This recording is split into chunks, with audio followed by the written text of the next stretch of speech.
नमस्कार। आज हम संवैधानिक लोकतंत्र में कार्यपालिका के प्रमुख राष्ट्रपति की चर्चा करेंगे। यहाँ पर राष्ट्रपति को वैसे तो कई शक्तियाँ प्राप्त हैं, जैसे विधायी शक्तियाँ हैं, न्यायिक शक्तियाँ हैं, वित्तीय शक्तियाँ, इस प्रकार से कई शक्तियाँ हैं। तो आज हम मुख्य रूप से न्यायिक शक्तियाँ इस पर चर्चा करेंगे।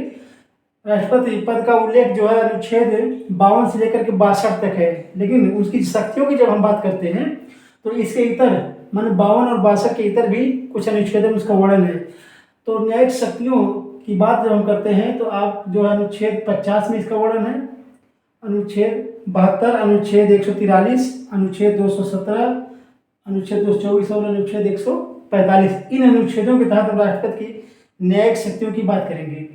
आइए संवैधानिक लोकतंत्र में देखते हैं कि जो तीन प्रमुख अंग हैं आपका, जो विधायिका, कार्यपालिका, न्यायपालिका। विधायिका का काम जो होता है विधान का निर्माण करना, विधान पालन का काम करवाता है। सबसे ऊंचे पद पर इसमें राष्ट्रपति होता है, राष्ट्रपति। कार्यपालिका न्यायपालिका क्या है? समीक्षा करना हो, अन्य प्रकार से उसकी पुष्टि करना।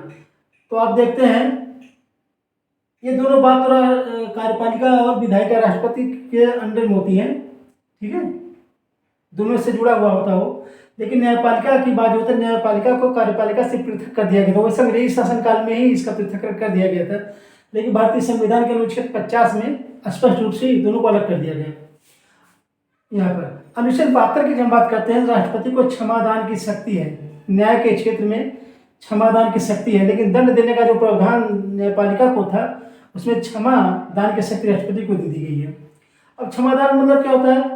अब देखिए यहाँ पर लिखा कुछ बिंदु, प्रविलंब, परिहार, विराम, लघुकरण। क्षमादान क्या था? जो मृत्युदंड का जो आदेश होता है उच्चतम न्यायालय का, न्यायपालिका का, उसको पूर्ण रूप से मुक्त कर देना, पूर्ण रूप से मुक्ति, क्षमादान वही है, ठीक। प्रविलंब क्या है? प्रविलंब का तात्पर्य है कि मृत्युदंड को अस्थायी रूप से निलंबित कर देना।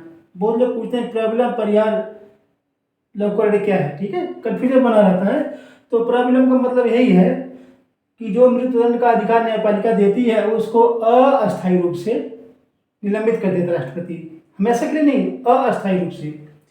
परिहार का तात्पर्य है जो दंड का आदेश, मृत्युदंड का जो आदेश है उसकी प्रकृति को परिवर्तित किए बिना, मृत्युदंड के आदेश को की प्रकृति को परिवर्तित किए बिना उस दंड की मात्रा में कमी कर देना, परिहार है। अब विराम क्या है? विराम माने वही रोक देना। लघुकरण क्या है? इसमें देखिए परिहार और लघुकरण में बहुत बारीक अंतर है।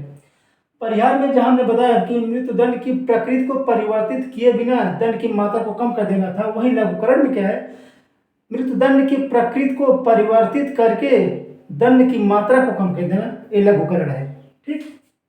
अब आइए अनुच्छेद 143 में देखते हैं, उच्चतम न्यायालय से परामर्श। राष्ट्रपति को जब भी आभास हो कि मुद्दे जो हैं समाज से संवेदनशीलता से जुड़े हुए हैं तो उच्चतम न्यायालय से परामर्श कर सकता है, ठीक है, लेकिन इसके लिए वो उच्चतम न्यायालय के परामर्श को मानने के लिए बाध्य नहीं होता है। अनुच्छेद 143 में है।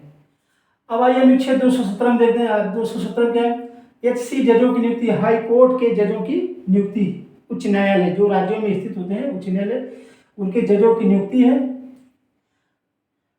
और आपका जो अनुच्छेद 224 में आप देखेंगे SC जजों की नियुक्ति, सुप्रीम कोर्ट जजों की नियुक्ति है।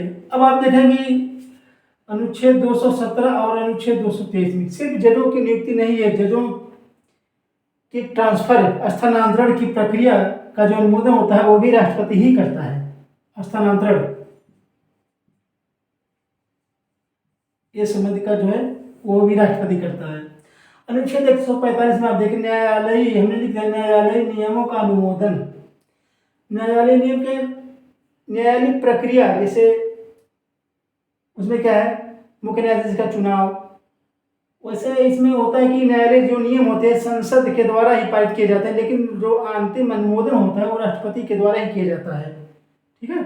इस प्रकार से हम देखते हैं राष्ट्रपति जो प्रत्यक्ष रूप से नहीं लेकिन अप्रत्यक्ष रूप से न्यायपालिका के कुछ कार्यों में हस्तक्षेप जरूर करता है। हमने यहाँ पर उसका उल्लेख कर दिया है, ठीक है।